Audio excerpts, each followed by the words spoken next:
সবাইকে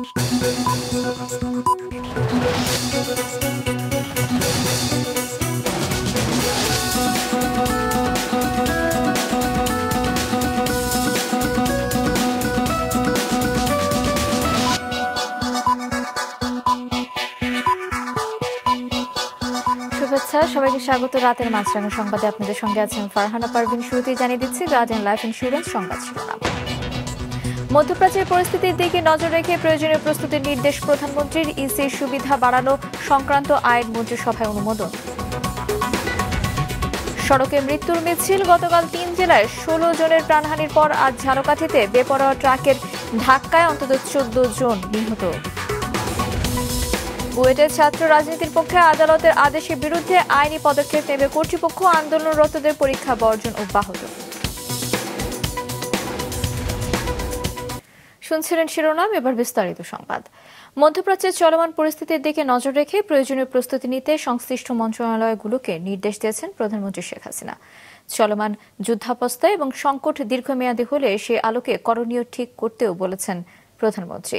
প্রধানমন্ত্রীর কার্যালয়ে মন্ত্রিসভার বৈঠকে নির্দেশ দেন তিনি। বৈঠকে প্রধান নির্বাচন কমিশনার এবং নির্বাচন কমিশনের অন্যান্য সদস্যদের সুযোগ সুবিধা সংক্রান্ত আইন 2024-এর চূড়ান্ত অনুমোদন দেওয়া হয়। পরে সচিবালয়ে মন্ত্রিপরিষদ সচিব মাহবুব হোসেন সাংবাদিকদের জানান, মধ্যপ্রাচ্যে উত্তেজনার কারণে জ্বালানি তেল সহ পণ্যের দাম বাড়তে পারে, এজন্য আগাম পরিকল্পনা নিতে হবে। মিডল ইস্টে যে এখন বাস্তবিক তৈরি হচ্ছে সেটি দিকে নজর রাখার জন্য সংশ্লিষ্ট সকলকে আমাদের মন্ত্রিসভার সকল সদস্য সংশ্লিষ্ট মন্ত্রণালয়কে বলেছেন তীক্ষ্ণ নজর রাখার জন্য এই ঘটনা প্রবাদিকে, এবং এতে সম্ভাব্য রিয়াকশন আমাদের কি হতে পারে আমাদের সংশ্লিষ্ট মন্ত্রণালয়কে এখন থেকে প্রস্তুতি নিতে বলেছেন। বঙ্গবন্ধুর প্রতিকৃতিতে শ্রদ্ধা জানানো সহ নানা আয়োজনে উদযাপিত হল ঐতিহাসিক মুজিবনগর দিবস। বিজয়কে সুসংহত করতে স্বাধীনতা বিরোধী শক্তিকে প্রতিহত করার আহ্বান জানানো হয়েছে দিনটিতে। এবারের সংগ্রাম আমার মুক্তির সংগ্রাম, এবারের সংগ্রাম স্বাধীনতার সংগ্রাম। 1971-এর 7ই মার্চ বঙ্গবন্ধু শেখ মুজিবুর রহমানের এই গর্জন উস্কে দেয় মুক্তিকামী বাঙালিকে, আর তাতেই ভীত হয়ে পড়েছিল পাকিস্তানি হানাদাররা। 25শে মার্চ কাল রাতের গণহত্যা আর বঙ্গবন্ধুকে আটকে রাখার মাধ্যমে তারা থামিয়ে দিতে চায় স্বাধীনতার ডাক। আমার মাতৃভূমির স্বাধীনতা। বঙ্গবন্ধুকে কারাগারে নিলেই ভেস্তে যাবে আন্দোলন। পাকিস্তানি সেনাদের এই ধারণা ভুল প্রমাণিত হয় 10ই এপ্রিল। জনগণের রায়ে নির্বাচিত সদস্যদের নিয়ে সেদিন গঠিত হয় বাংলাদেশের প্রথম অস্থায়ী সরকার।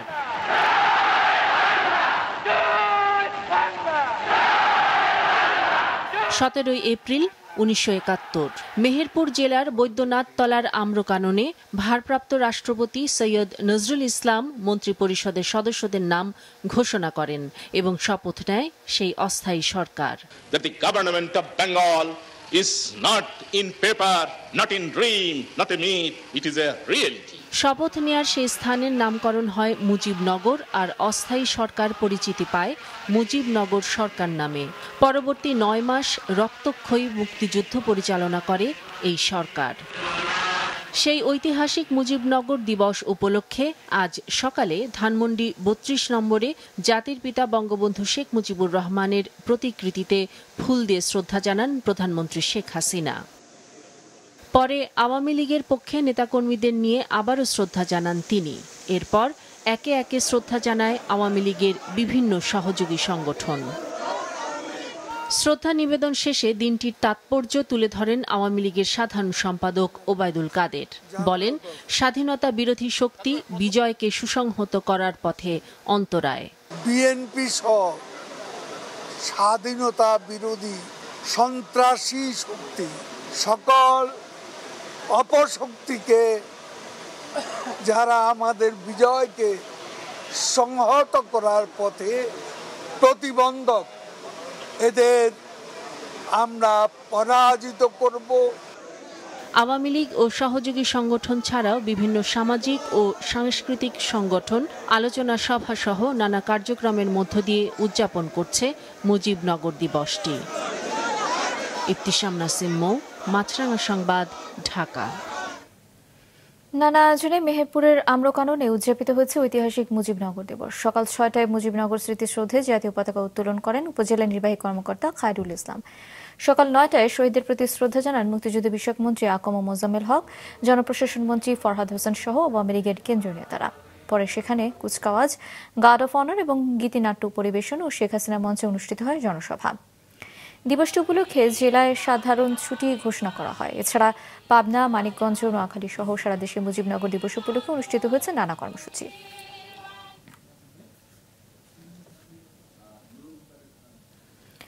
ঝালকাঠিতে গাবখান সেতু টোল প্লাজায় বেপরোয়া গতিতে আসা ট্রাকের ধাক্কায় পিষ্ট হয়েছে প্রাইভেট কার এবং অটোরিকশা। নিহত হয়েছে অন্তত 14 জন।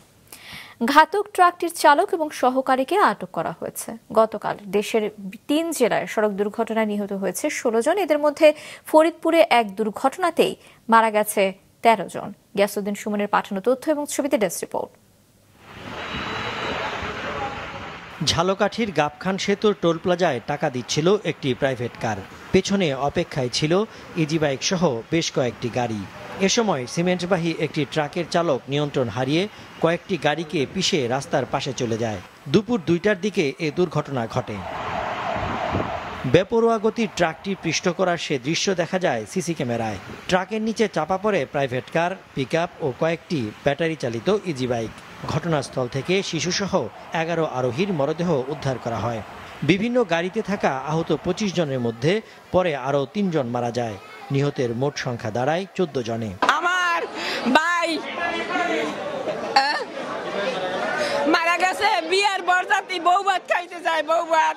ওরে ইব্রাহিম, ওরে বাবু, তুই এত গাড়ি চালাইলি গা? তুই ছুটিতে যাইতি বাবু, তুই ছুটি লইতি, তুই এত গাড়ি চালাইলি গা?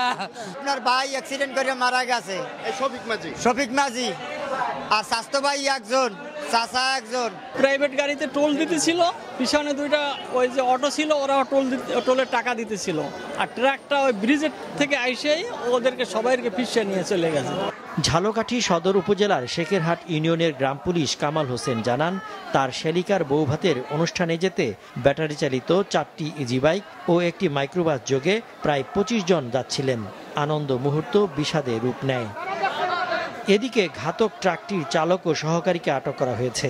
দুর্ঘটনার তদন্তে ঝালকাঠির অতিরিক্ত জেলা প্রশাসক মোহাম্মদ রুহুল আমিনকে প্রধান করে 4 সদস্য বিশিষ্ট তদন্ত কমিটি গঠন করা হয়েছে। মাছরাঙ্গা নিউজ ডেস্ক। আজ বুয়েট খুললেও টার্ম ফাইনাল পরীক্ষা অংশ নেয়নি প্রতিষ্ঠানটির অনেক শিক্ষার্থী। বিশ্ববিদ্যালয়ের প্রশাসন জানিয়েছে, ছাত্র রাজনীতি চালুর বিষয়ে আদালতের আদেশ তারা পাননি। পেলে ছাত্র রাজনীতি বন্ধের পক্ষে আইনি পদক্ষেপে যাবেন তারা। আরো জানাচ্ছেন মাসুক রাহাত। ঈদের ছুটির পর আজ খুলেছে বুয়েট, তবে সকাল থেকে ক্যাম্পাসে দেখা যায়নি অধিকাংশ শিক্ষার্থীকে। অনেকেই অংশ নেয়নি টার্ম ফাইনাল পরীক্ষাতেও। ছাত্র রাজনীতি প্রতিরোধ সহ 6 দফা দাবিতে পরীক্ষা বর্জন করে আসছে আন্দোলনরত শিক্ষার্থীরা। ঈদের ছুটির পরও শিক্ষা কার্যক্রমে ফেরেনি তারা। প্রশাসন জানিয়েছে, তারাও শিক্ষার্থীদের মতো ক্যাম্পাসে বর্তমানে যেভাবে ছাত্র রাজনীতি বন্ধ রয়েছে তার পক্ষে। এটি স্থগিত করার বিষয়ে আদালতের আদেশ এখনও তারা পাননি। পেলে ছাত্র রাজনীতি বন্ধ রাখার পক্ষে আইনি পদক্ষেপ নেবেন তারা। কোর্টের কোনো অর্ডার আমাদের হাতে আসেনি, কাজেই 2019 সালের যে বিজ্ঞপ্তিটি ছিল সেটা এখন পর্যন্ত ভ্যালিড আছে বলেই আমরা মনে করি। আমাদের অর্ডিন্যান্সের কোন ক্ষমতা বলে বা ইত্যাদি সেগুলো সব উল্লেখ করেই আমরা আমাদের জবাবটি দিব। বিশ্ববিদ্যালয় প্রশাসন তো ছাত্র রাজনীতি বন্ধ করে রেখেছেই, এবং 2019 সালের যে বিজ্ঞপ্তিটি হয়েছিল বিজ্ঞপ্তিটিকে বাতিল করেছে। প্রশাসনকে প্রতিপক্ষ না ভেবে শিক্ষার্থীদের পরীক্ষার হলে ফেরার আহ্বান জানিয়েছে বিশ্ববিদ্যালয় কর্তৃপক্ষ। পরীক্ষার যে রুটিনটা দেয়া আছে সেই রুটিনটা তারা ফলো করতে করতে যাবে। কয়টা দিল, সেই দেওয়ার পরে যেগুলো থেকে গেল তাদের বিভাগীয় প্রধানের মাধ্যমে যদি আবেদন পাঠায়, তো যে পরীক্ষাগুলো রয়ে গেছে সেগুলো রিশিডিউলিং হতে পারে। এদিকে শিক্ষার্থীদের দাবির মুখে ছাত্র কল্যাণ পরিদপ্তরের পরিচালক পদে পরিবর্তন এনেছে বিশ্ববিদ্যালয় প্রশাসন। মাসুক রাহাত, মাছরাঙ্গা সংবাদ, ঢাকা। তৃতীয় ধাপে 112টি উপজেলায় ভোট হবে আগামী 29 মে বুধবার। দুপুরে কমিশনের বৈঠক শেষে তফসিল ঘোষণা করেন নির্বাচন কমিশনের সচিব মোহাম্মদ জাহাঙ্গীর আলম। দুপুরে আগারগাঁওয়ে নির্বাচন ভবনে কমিশনের আনুষ্ঠানিক বৈঠক হয়। পরে সচিব জানান, 21টি উপজেলায় ভোট হবে ইভিএমে আর 91টিতে হবে কাগজের ব্যালটে। ভোট চলবে সকাল 8টা থেকে বিকেল 4টা পর্যন্ত। তিনি আরও জানান, নাটোরের সিংড়া উপজেলায় চেয়ারম্যান প্রার্থীকে অপহরণের ঘটনাটি ফৌজদারি অপরাধ। বান্দরবান নায়কংছড়ি বিভিন্ন সীমান্ত দিয়ে গতকাল বিভিন্ন সময় 64 জন মিয়ানমার সীমান্তরক্ষী বাহিনীর সদস্য অনুপ্রবেশ করেছে।